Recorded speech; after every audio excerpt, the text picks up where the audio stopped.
नमस्कार। हमने आदिकाल पर हम बात कर रहे हैं और आदिकाल पर बात करते हुए हम आदिकालीन साहित्य की बात कर रहे हैं।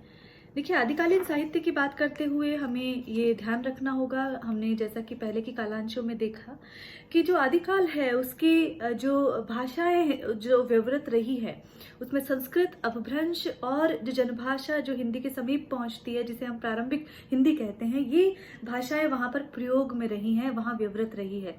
संस्कृत को राज्याश्रय प्राप्त था और जो धार्मिक साहित्य है वो लिखा जा रहा था अपभ्रंश में। उसी सिलसिले में हमने ये भी देखा कि कौन सी रचनाएं अपभ्रंश प्रभाव से युक्त हैं और कौन सी रचनाएं अपभ्रंश प्रभाव से मुक्त रचनाएं कही जाती हैं। हमने कल जो बात की और आदिकाल के जिस साहित्य की बात कर रहे हैं उसमें हमने कल सिद्ध साहित्य की बात की। देखिए, जब हम सिद्ध साहित्य को देखते हैं तो सिद्ध साहित्य वस्तुतः बौद्ध धर्म की देन है। यदि हम यूं कहें कि जैसा कि हमें पता है, सिद्धों का प्रादुर्भाव जो है वो 8वीं शताब्दी के आसपास होता है और जो ईसा की पहली शताब्दी तक आते आते जो बौद्ध धर्म है उसमें एक तरह से विकृति आने लगती है। अगर हम ये देखें, देखिए, ईसा की प्रथम शताब्दी तक जो है बौद्ध धर्म जो है वो हीनयान और महायान दो शाखाओं में विभक्त हो जाता है। हीनयान क्या है? वहां पर सिद्धांत पक्ष और नियमों की प्रधानता है, जबकि महायान व्यवहारिकता पर जोर देता है। जो हीनयान जो है उसमें उसके द्वार केवल और केवल तपस्वियों के लिए और जो साधु है उनके लिए, सन्यासियों के लिए खुला है, जबकि जो महायान है उसके द्वार सभी के लिए वहां पर खुले हैं। वहां पर एक सामान्य साधक भी जा सकता है। तो ये अंतर था मुख्य रूप से। देखिए, बौद्ध धर्म का जो प्रचार और प्रसार है वो भारत के बाहर भी पर्याप्त मात्रा में होता है। तिब्बत और यदि हम देखें नेपाल में, तो वहां पर भी ये जो धर्म है वो शैव मत से बहुत अधिक प्रभावित सा जान पड़ता है, शैव मत से प्रभावित होता है। जैसे जैसे ये साधु सन्यासियों से इतर जब व्यवहारिकता वाली हम बात करते हैं तो जैसे जैसे ये जन समुदाय को आकृष्ट करने का प्रयास करता है, आकर्षित करने का जो प्रयास करता है, तो वहां पर इसमें तंत्र, मंत्र और व्याभिचार का जो है वो प्रादुर्भाव होने लगता है और उसी के चलते यहाँ पर त्याग, तपस्या और संयम के स्थान पर भोग विलास को प्रधानता वहां पर मिलने लगती है। तो ये बात हम जब देखते हैं तो जो ये इनका जो जैसे ही मंत्र जप की ओर उन्मुख होता है बौद्ध धर्म, तो ये जो महायान जो शाखा है वो मंत्रयान में बदल जाती है। मंत्रयान ही एक तरह से दो शाखाओं में फिर बदलता है, जिसे वज्रयान और सहजयान कहते हैं। वज्रयानी ही सिद्ध कहलाते हैं, जो 84 सिद्ध है, और जो सहजयानी है वो सहजयानी बौद्ध नाथ कहलाते हैं। ये आपको एक पूर्व पीठिका के रूप में ध्यान रखना होगा कि किस प्रकार जो सिद्ध जो है वो तो मंत्र जप से सिद्धि की आकांक्षा करते थे, जबकि जो सहजयानी जो हैं वो उस निर्गुण निराकार की उपासना में और संयम में, त्याग में, तप में वहां विश्वास करते थे। तो जब हम आदिकालीन नाथ साहित्य की बात करते हैं तो नाथ साहित्य के जो प्रवर्तक है वो गुरु गोरखनाथ माने जाते हैं। ये आपको ध्यान रखना है, प्रतियोगी परीक्षाओं में भी पूछा जाता है। और सिद्ध संप्रदाय में जिस भोग की प्रधानता आ गई थी, एक तरह से उसी का तिरस्कार करते हुए नाथपंथियों ने अपना एक अलग मत वहां पर अपनाया और जिसमें उन्होंने संयम और त्याग की प्रवृत्ति को अपनाया। तो हम कह सकते हैं कि वज्रयान से जिस प्रकार सिद्ध संप्रदाय विकसित होता है, उसी प्रकार सहजयान से नाथ संप्रदाय विकसित होता है। तो ये महत्वपूर्ण बात है, इसको आपको ध्यान रखना होगा। यदि हम नाथ साहित्य के अन्य नाम देखें तो हजारी प्रसाद द्विवेदी जी जो हैं वो नाथ पंथ या नाथ संप्रदाय को सिद्ध मत, सिद्ध मार्ग, योग संप्रदाय, अवधूत मत और अवधूत संप्रदाय के नाम से भी पुकारते हैं। नाथ पंथ के जो योगी हैं, जो इस मार्ग को जो अपनाते हैं, तो अपने कानों में बहुत बड़े बड़े कुंडल धारण करते हैं और कानों के बीच में से वो पहनते हैं। कानों को फाड़ कर पहनते, तो इस प्रकार जो वो कुंडल धारण करते हैं, मोटे मोटे जो कुंडल धारण करते हैं स्फटिक के, इसलिए उन्हें कनफटा योगी भी कहा जाता है। हमने बात की नाथ संप्रदाय के जो प्रवर्तक हैं वो मत्स्येंद्र नाथ और गोरखनाथ माने जाते हैं, परंतु जो ज्योतिरेश्वर का जो वर्ण रत्नाकर है और ज्ञानेश्वर को प्रामाणिक मानकर मत्स्येंद्र नाथ को नाथ पंथ का आदि प्रवर्तक माना जाता है। आदिकालीन साहित्य की जब हम बात कर रहे हैं तो हमें ये पता है कि नाथों की संख्या जो है वो 9 है, और जो इस मार्ग में कठोर ब्रह्मचर्य, वाक संयम, तप की प्रवृत्ति और ज्ञान के प्रति जो निष्ठा है, गुरु का महत्व है, इन सारी बातों को वहां पर अपनाया गया है। और इसी मार्ग पर चलते हुए वो जो पंचमकार जहां पर सिद्धों में दिखाई देते हैं, वो इन मांस, मदिरा, मैथुन का पूरी तरह से बहिष्कार करते हैं, निषेध करते हैं। तो ये महत्वपूर्ण अंतर है।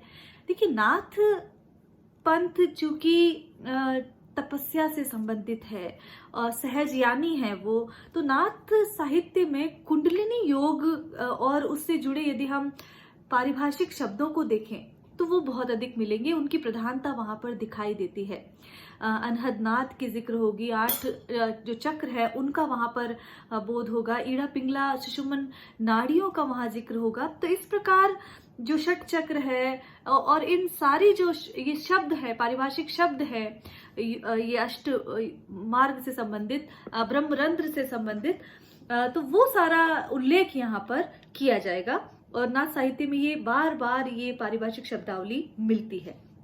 तो ये एक बात ध्यान रखें, जो रामकुमार वर्मा है वो 12वीं से जो 14वीं शताब्दी का जो समय है, राजकुमार हो गया, रामकुमार पढ़ें, जो रामकुमार वर्मा है वो इस समयावधि को नाथ पंथ का चरमोत्कर्ष मानते हैं। और कौन सी समय को? 12वीं से 14वीं शताब्दी के समय को। और सिद्धों का समय हम 8वीं शताब्दी मान रहे थे, यद्यपि 9वीं शताब्दी से ही नाथ पंथ का प्रादुर्भाव होने लगता है, लेकिन जो चरम समय है वो 12वीं से 14वीं शताब्दी डॉक्टर रामकुमार वर्मा ने माना है। शुक्ल के अनुसार, आचार्य रामचंद्र शुक्ल की जब हम बात करें तो जलंधर नाथ जो हैं उन्होंने सिद्धों से अलग नाथों की परंपरा विकसित की। जब उन्होंने देखा कि जो सिद्ध है या जो सिद्ध जो काव्य रचना कर रहे हैं या जो जिस प्रकार की जीवन वो जी रहे हैं वहां पर विकृतियां आ गई है, तो उन्होंने तपस्या हेतु एक अलग उन्होंने मार्ग चुना और वहां नाथ पंथ की स्थापना उन्होंने, उसकी परंपरा उन्होंने विकसित की। संत काव्य की पूर्व पीठिका है किस प्रकार, ये हम देखेंगे। देखिए, जब हम सिद्ध और नाथ साहित्य में अंतर करते हैं तो हमने कल सिद्ध साहित्य की भी प्रवृत्तियां देखी, और जब हम सिद्ध साहित्य की प्रवृत्तियां देखते हैं तो वहां पर शास्त्रीय जो चिंतन पक्ष है वो एक तरह से गौण माना जाता है और साधना पर बल दिया जाता है। और यहाँ पर यदि हम नाथों की बात करें तो यहाँ पर शास्त्रीय चिंतन पक्ष है उसका भी प्राबल्य वहां पर दिखाई देता है। सिद्ध साहित्य में गुरु के महत्व को स्वीकारा गया है, उसी तरह नाथ साहित्य में भी गुरु का जो महत्व है वो बहुत अधिक माना गया है। तो सिद्ध और नाथ साहित्य की ये जो कुछ प्रवृत्तियां हैं जहां पर वो एक धरातल पर खड़े दिखाई देते हैं और कहीं पर बिल्कुल विपरीत, तो ये जो बातें देख रहे हैं हम, गुरु की महत्ता वाला, गुरु के महत्व वाला जो बात देख रहे हैं, वही हमें संत साहित्य में भी दिखाई देती है। चाहे आप नामदेव की बात कर लीजिए, चाहे आप तुलसी की बात कर लीजिए, आप जब आप भक्तिकालीन साहित्य को देखते हैं तो एक तरह से इसलिए हम क्यों कह रहे हैं कि आदिकाल की जो विभिन्न काव्य धाराएं हैं वो परवर्ती साहित्य के लिए पूर्व पीठिका तैयार करती है। तो इसलिए यहाँ पर जब हम देखते हैं गुरु की महत्ता के जो बीज है वो सिद्ध और नाथ संप्रदाय में मिलते हैं, जो बाद में भक्ति काल के समूचे साहित्य में दिखाई देते हैं। तो ये बात है। सिद्ध साहित्य में यदि हम देखें तो वहां पर भक्ति के साथ साथ, रहस्यवादी भावना के साथ साथ वहां योग पर भी बात की गई है, इसीलिए वहां पर साधनात्मक और भावनात्मक दोनों प्रकार का जो रहस्यवाद है वो आ जाता है। वो शिव और शक्ति को मानते हैं कि ब्रह्मांड जो है वो शिव और शक्ति से संचालित है, और जो शरीर है, शरीर में वही सहस्रार और कुंडलिनी है, वो ये बात कहते हैं।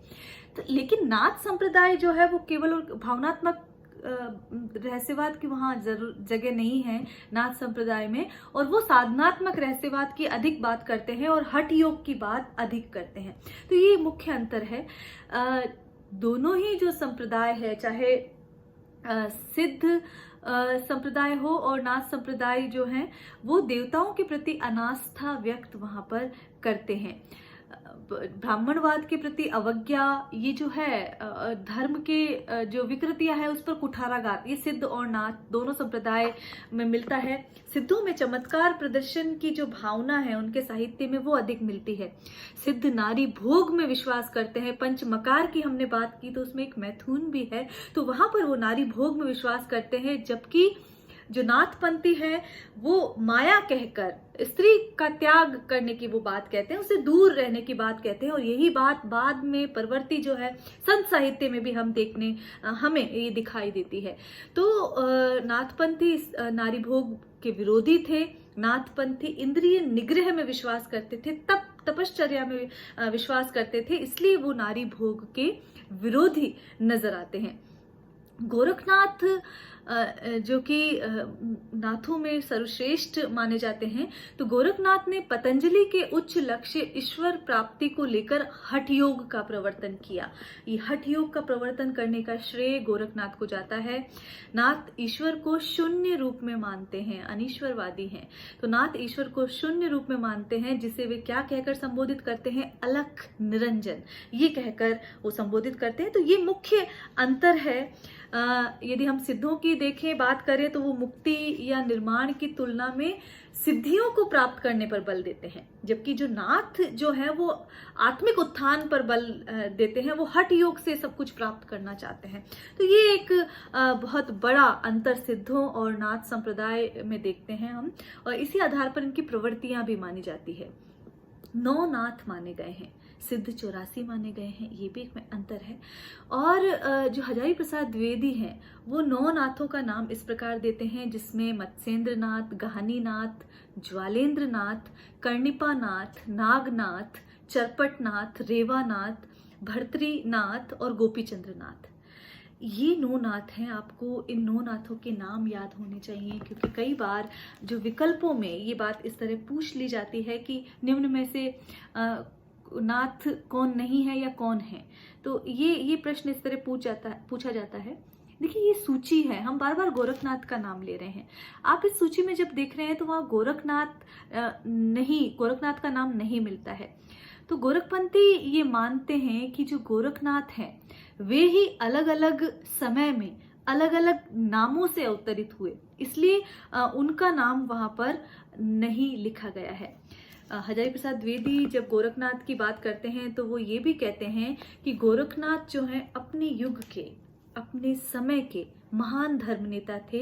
उनकी संगठन शक्ति अपूर्व थी, नेता थे वो, सबको साथ लेकर चलने की जो शक्ति थी। उनका व्यक्तित्व समर्थ धर्मगुरु का व्यक्तित्व था। उनका चरित्र स्फटिक के समान उज्जवल, बुद्धि भावावेश से एकदम अनाविल, कुशाग्र और तीव्र थी।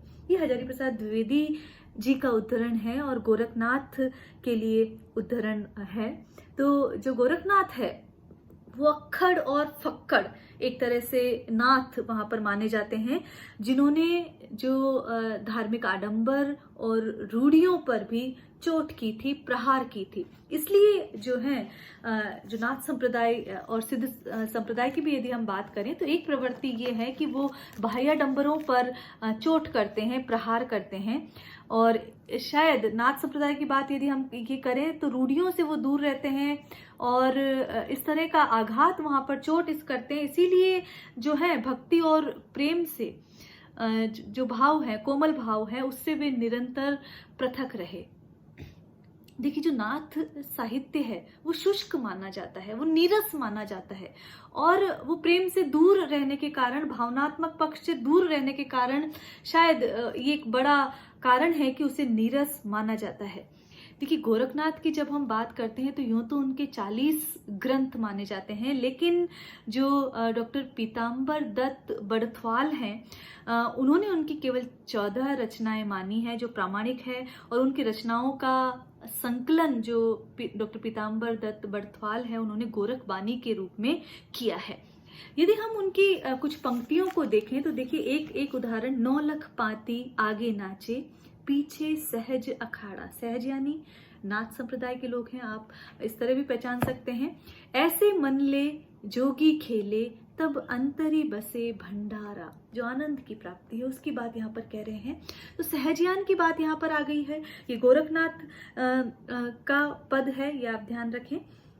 देखिए, अब यदि हम नाथ संप्रदाय से संबंधित कुछ बातें और देखें तो नाथ संप्रदाय की जो साधना पद्धति रही है, उन्होंने न केवल हिंदुओं वरन मुसलमानों को भी बहुत अधिक प्रभावित किया है, और वो दोनों में ही बहुत अधिक लोकप्रिय रहे हैं।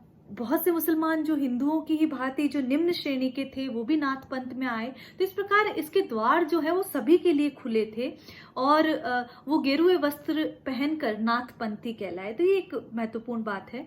हमने पहले भी कही ये बात कि कनपटा योगी उन्हें कहते हैं। तो नाथ पंथ के जो लोग हैं वो कानों में बड़े बड़े छेद करके जो स्फटिक के भारी कुंडल पहनते हैं, इसलिए इन्हें कनपटा योगी भी कहा जाता है। तो कनपटा योगी नाथ संप्रदाय से संबंधित है, ये बात आपको ध्यान देनी चाहिए। नाथ पंथ का जो विकास है वो राजपुताने की ओर बहुत अधिक हुआ। तो पंजाब और राजपुताना जो प्रदेश हैं वहां पर नाथ पंथ का जो प्रचार है वो बहुत अधिक हुआ।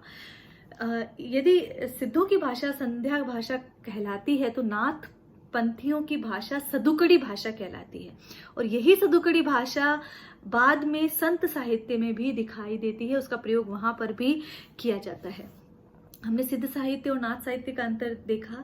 सिद्ध साहित्य में जो अश्लीलता नजर आती है, जो भोगवाद नजर आता है, वो नाथ पंथ में बिल्कुल नहीं मिलता। उसका सिरे से अभाव नाथ पंथ में मिलता है। नाथ पंथी, हमने बार बार कहा है, जाति पाति का वो खंडन करते हैं, भाईडंबर पर खुलकर प्रहार करते हैं, इसलिए ये जो पंथ है प्रगतिशील पंथ भी कहा जाता है। तो यदि हम गोरख पंथ की या नाथ पंथ की जो पुस्तकें देखें, गोरखनाथ के नाम से ही ये पंथ गोरख पंथ भी कहलाता है। तो 1343 ईस्वी के आसपास की रचनाएं मिलती हैं, और गद्य और पद्य दोनों रूपों में ये रचनाएं मिलती हैं।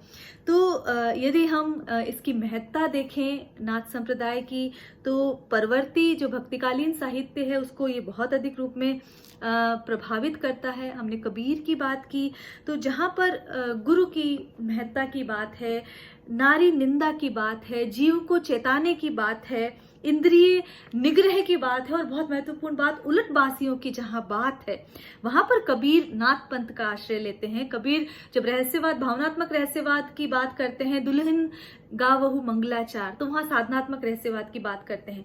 लेकिन झीनी झीनी बीनी चदरिया जब वो बात करते हैं तो वहां पर वो चले जाते हैं इसमें नाथ पंथ में, और वो हठ योग वाली शब्दावली वहां पर वो लेकर आते हैं। तो गोरखनाथ ने दरअसल नाथ संप्रदाय को जिस आंदोलन का रूप दिया वह भारतीय जनमानस के सर्वथा अनुकूल था, इसीलिए वो लोकप्रिय भी हुआ। यहाँ पर ईश्वरवाद की निश्चित धारणा एक उपस्थित की गई है। वो शून्य की बात करते हैं, समाधि की बात करते हैं, और इसके माध्यम से कहीं ना कहीं जीव को जीव से और उस ब्रह्मांड से जोड़ते हैं। तो ये बात जब वो कहते हैं तो ये कहकर वो उस जनमानस को संतुष्ट करते हैं। यदि हम बौद्ध धर्म की इस शाखा की जो जिससे ये विकसित हुआ सहजयान से, जो नाथ पंथ की अगर हम एक कमी माने तो वो ये है कि ये गृहस्थों के लिए यहाँ पर प्रवेश नहीं था और ये शुष्क था। तो ये कुछ बातें हैं कि इसका रूखापन और गृहस्थ जो धर्म है उसके प्रति अनादर का जो भाव रहा, वो इसकी एक कमी यहाँ पर मान सकते हैं। तो परवर्ती साहित्य के लिए यदि हम देखें तो नाथ पंथ एक पूर्व पीठिका के रूप में उपस्थित होता है। अपनी भाषा सदुकड़ी, अपने जो छंद हैं, अपने जो पद हैं, साखी और बानी, ये जो दो शब्द हैं ये तो नाथ पंथ से ही आए हैं। संत साहित्य में यदि हम देखें तो छंद की दृष्टि से, पद की दृष्टि से, उलट पासियों की दृष्टि से, शैली की दृष्टि से, प्रतीक की दृष्टि से यदि हम देखें तो जो ये नाथ साहित्य है वो परवर्ती जो साहित्य है उसको बहुत अधिक प्रभावित करता है। तो इस तरह नाथ साहित्य की महत्ता है और जो हिंदी का आदिकालीन साहित्य है उसमें एक महत्वपूर्ण कड़ी के रूप में ये साहित्य उपस्थित होता है। आज के लिए इतना ही। आगे की कक्षाओं में हम आदिकालीन साहित्य की जो और सरणियां हैं हम उन पर बात करेंगे। नमस्कार।